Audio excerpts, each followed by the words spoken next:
Good Monday morning. Welcome to the Olson Advantage. I'm Dave Olson, the Olson Properties Team. Today we're going to do a special supplemental video specifically around 55 plus communities. We have a lot of clients over the years that have purchased in those types of communities. We have a lot of clients that are actively getting ready to make that move into that type of an environment. And we wanted to share with you some of the specifics around what it means to buy in those communities, and how it differentiates them from typical real estate. You can own property inside of a 55 and older community and be younger than 55. You just can't reside there. If you are 55 and older, you can occupy the property. You can occupy the property and have a younger spouse or significant other that lives with you. It only takes one person to make that requirement. In some cases, those communities may have restrictions around how often visitors can be at the property and the ages. And I think, i.e., they're looking at probably grandchildren and children. So that's neighborhood specific. Those areas tend to have significantly lower property tax, and usually the reason for that is those areas are unincorporated. A Sun City West, a Sun Lakes. They don't pay nor fund any public schools because they're not within their boundaries. So that reduces the taxes significantly. Oftentimes upon closing in one of these properties, you may have to pay a capital improvement fee, which is a one-time fee, and it goes into a pool, a kitty, let's say, and it's used to maintain the overall community in itself. And it's one time, it's every time a transaction occurs inside of that community. Sometimes there's recreation fees that are associated, but then you have opportunity to use the amazing facilities that are within those communities. HOAs can vary. Some communities inside of 55 plus communities have no HOAs. Some have very small and nominal HOA fees. Some have pretty significant fees based on the amenities that are available. Sometimes that might be because it's a gated community and that kind of thing. The other thing that's significant about these types of communities is there's a variety of housing options.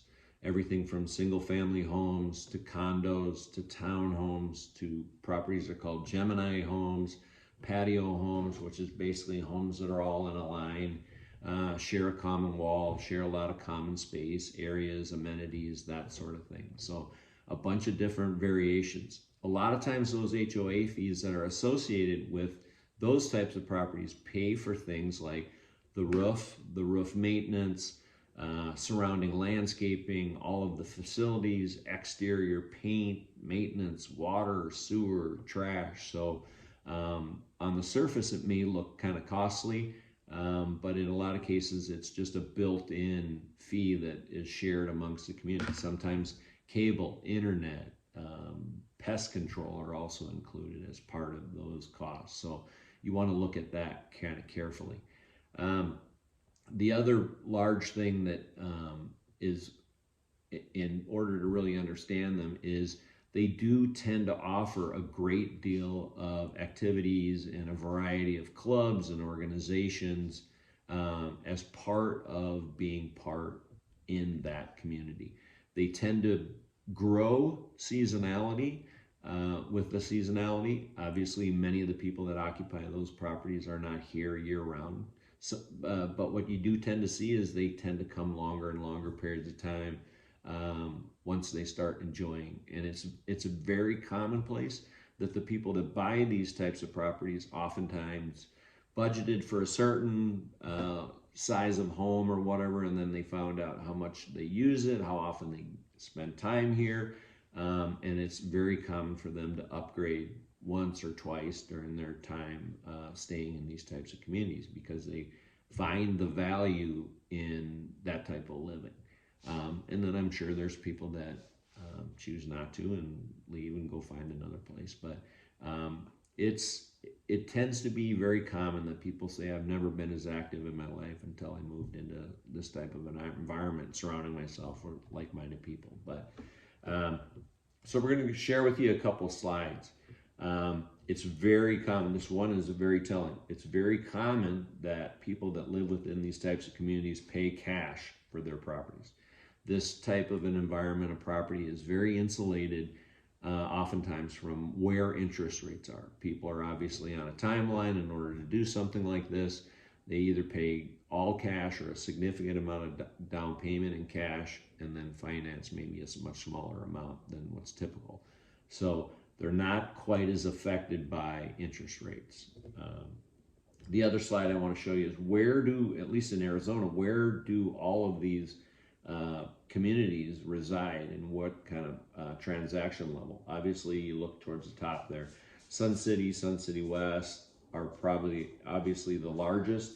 There's a significant number of them in Mesa and Surprise and Peoria, which are both close to Sun City and Sun City West, and then right on down the list. There's lots of them here. It's a significant amount of the volume of business that takes place over the annual basis. And we spend an awful lot of time working with these types of folks, to really enjoy the weather here and their golden years. And obviously they come from all over cooler parts of Arizona, Canada, and outside of the United States as well. So when we look at these 55 and older communities, the inventory that comes on the market, and this is an industry slide, so this is all of the communities you just saw on the last slide, rolled into a active listings based on seasonality. So we see a big run up in homes coming on the market from January through probably April, and then it tapers off, and then it reignites itself back starting probably October, November in the year as well. So when we also look at these 55 plus communities, peak listing months are actually early in the year, January, February, and March, and then October is also one of the biggest months for properties to come on board. They might be a little early. They might see some longer days on market, but people start the process of looking for those properties as early as October, November, as we start to see here the license plates change. The seasons are changing in Arizona when you see all the different colored license plates, not necessarily the leaves. So when we look at when do the transactions take place in these types of communities, we notice by looking at this next slide that March and April are the largest in terms of peak sales months. And again, so that's when they're closing. So most of that activity in those initial purchases started 30, 60, 90 days prior to that, which fits right into when the listings started to peak. Hopefully you found this information very useful. If you have any interest in these types of communities, we've spent a lot of time out there. We'd be happy to help and guide you in that process. Again, if you ever have any questions, you know that you can always text the word answers to 59559, or you can text or call me directly at 623-570-4464. Thanks so much. Make it a great day.